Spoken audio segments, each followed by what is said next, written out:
untuk pemanfaatan gas bumi di kebutuhan domestik ini berada di sekitar 69% ya Pak Betul. ya, atau berada di Betul. 3.877 BBTUD. Betul. Mungkin boleh dijelaskan Pak terkait dengan angka ini, apakah angka ini sebetulnya sesuai dengan target atau mungkin melebihi target Pak? Ya. Silakan.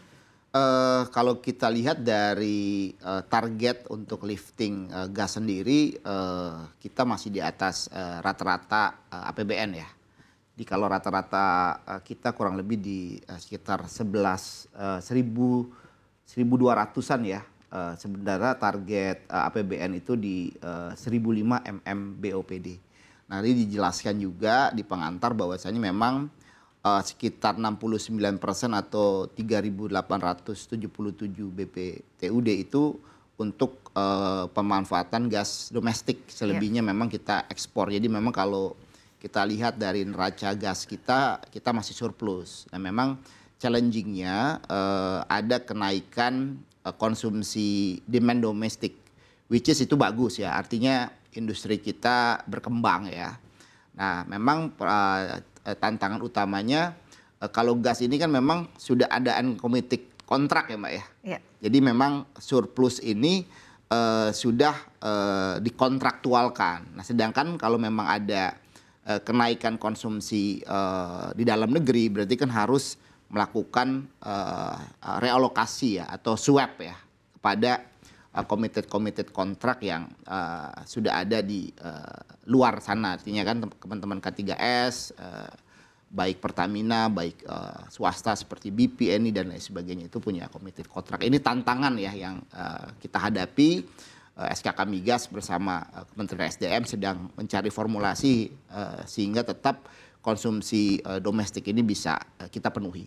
Baik, lalu jika dibandingkan dengan tahun lalu ya Pak ya, sebetulnya untuk pemanfaatan gas di tingkat domestik sebetulnya terjadi peningkatan kan Pak? Betul. Nah, boleh dijelaskan Pak jika dibandingkan dengan tahun lalu sebetulnya peningkatannya berapa persen Pak untuk perbedaannya? Dan untuk di tahun ini sendiri, Anda melihat tadi permintaan terjadi peningkatan seiring dengan juga industri yang juga cukup meningkat begitu ya Pak ya. Boleh dijelaskan Pak? Ya, jadi kalau kita lihat rata-rata peningkatan kita kan sekitar 5%-an ya year on year ya dari tahun kemarin.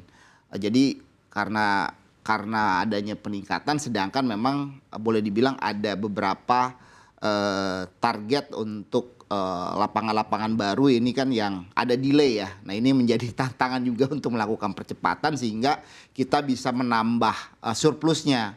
Kalau menambah surplusnya kan kita tidak harus melakukan realokasi ya kepada teman-teman yang sudah ada kontraktual keluar misalnya yang sudah, ini kan juga butuh kepastian. Ini mudah-mudahan kita mendorong agar beberapa sumber-sumber di upstream kita bisa on time ya untuk penyalurannya seperti itu.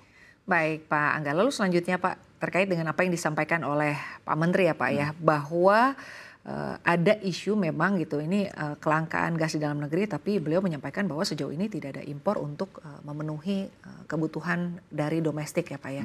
Nah, artinya kalau kita berbicara mengenai isu ini dan juga dikaitkan dengan apa yang disampaikan oleh Pak Menteri, kondisi pasokan gas di hulu dalam kondisi aman atau seperti apa Pak? Apakah memang ada mismatch antara dari sumber dan juga dari sisi pemanfaatan atau sebetulnya seperti apa?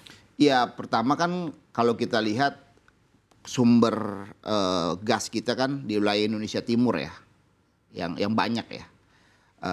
Di Sumatera ada sedikit decline juga. Jadi memang tadi disampaikan juga memang ada mismatch betul wilayah gas kita yang kaya di Kalimantan, di Natuna, Papua dan Sulawesi, tapi konsumsinya tinggi tetap di Jawa Barat ya. Jadi yang kita lakukan kan pertama adalah swap gas ya antara kontrak domestik dan ekspor ya. Contohnya di lapangan Tangguh ya dengan PLN di Jawa Barat. Yang lainnya juga tentunya optimalisasi DMO gas untuk industri strategis ya sesuai dengan Permen SDM nomor 91 tahun 2024. Tapi memang kondisinya yang tadi saya sampaikan ini kan ada peningkatan. Jadi memang kalau mau aman ya memang harus menggenjot peningkatan di upstreamnya ya, ini sedang kita lakukan bersama-sama. Kalau memang kan kalau ada swap dan lain sebagainya pasti kan ada konsekuensi ya, cost, penalti dan lain sebagainya. Ini juga pastinya menjadi menjadi pertimbangan dari kami juga. Baik, lalu terkait dengan kesiapan infrastruktur ya Pak ya, infrastruktur dari gas nasional saat ini, artinya bagaimana gas ini bisa terdistribusi dengan baik ya Pak ya, dari sumbernya ke permintaannya dari sisi domestik itu. Nah Anda sendiri melihatnya untuk saat ini seperti apa sih Pak? Artinya secara infrastruktur apakah sudah cukup siap atau mungkin ada pembangunan baru lagi terkait dengan infrastruktur? Ya, pertama konsumsi gas kita khususnya untuk LNG kan tadi meningkat terus. Di sisi lain kan kita juga masih melakukan impor ya terhadap LPG. Nah ini kan sebenarnya bisa kita substitusi ya kebutuhan LPG dengan LNG kita. Tapi tentunya ini kan perlunya dukungan infrastruktur ya. Kalau kita lihat memang panjang jaringan pipa transmisi kita kurang lebih sekitar hampir 16.500 km ya. Nah ini memang perlu disebarluaskan lagi karena memang ini kan masih terfokus di Sumatera dan Jawa ya. Nah kita memang sekarang sedang membangun pipa transmisi Cisem tahap 2 ya, Cirebon Semarang yang akan terkonek di tahun depan.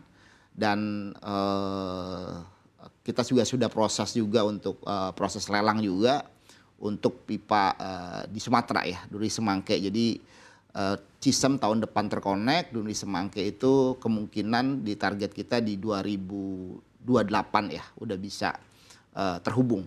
Jadi sumber-sumber gas yang ada di Sumatera sudah bisa langsung terkonek. Di sisi lain kita juga sedang membangun ya terminal-terminal LNG dan FSRU ya sehingga bisa bisa menampung ya karena gas ini kan harus disimpan ya. Kalau udah dialirin ya harus ada tempat-tempat penyimpanannya juga. Ini kebetulan juga kami dari PLN juga memang sedang mengoptimalkan penggunaan gas untuk proses transisi energi.